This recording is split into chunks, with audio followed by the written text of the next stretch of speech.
All right, Katie Sinicki here to talk about our Sunday. I like how when I asked if there was going to be some improvement, you said it was going to be a big improvement. And boy, the next week is shaping up to be really nice. That's a massive improvement. Yeah. I wanted to use, we have a little windshield wiper on our cameras, and I wanted to use it, but I thought, nah, this just paints the picture of what tells you everything you need to know, right? what we've been dealing with. Providence Park is typically one of our best cameras to be able to see the rain coming down. And Mark argues that sometimes it comes across as a little too wet. But I'm telling you, you go from camera to camera and you're just seeing raindrops everywhere. I'm looking at other cameras that we have up here in the Weather Center, and they just all have raindrops on. The mountain one has some snow, which we are going to talk about later this half hour as we get into the next half hour of Good Day Oregon.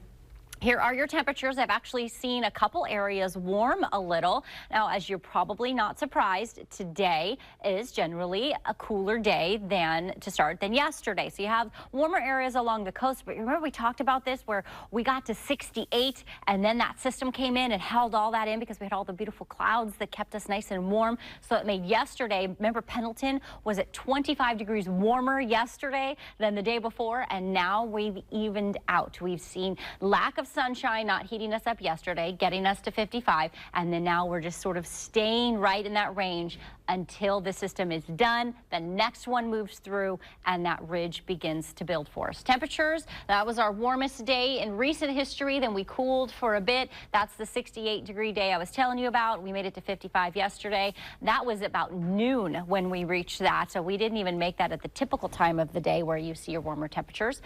And then we started cooling off. Our typical high, in May, we start 66, then we go to 72. Not only will we see a 72-degree day in this extended forecast, we could see our first 80-degree day. We have some very warm air, high pressure, a ridge of high pressure that's looking like it's coming toward us. Now, of course, we have to keep our eye on that because these things tend to change as the atmosphere actually behaves out. Sometimes these things shift a little, and that's where you see a week out that tends to change a bit until we get to the actual day. So watching this ridge, seeing how high it's building, seeing all of this warm air right here that's supposed to be coming in, that's what we have our eye on because that's what potentially could get us to those 80-degree days, which you're looking at here on the extended forecast. So that's a taste of summer.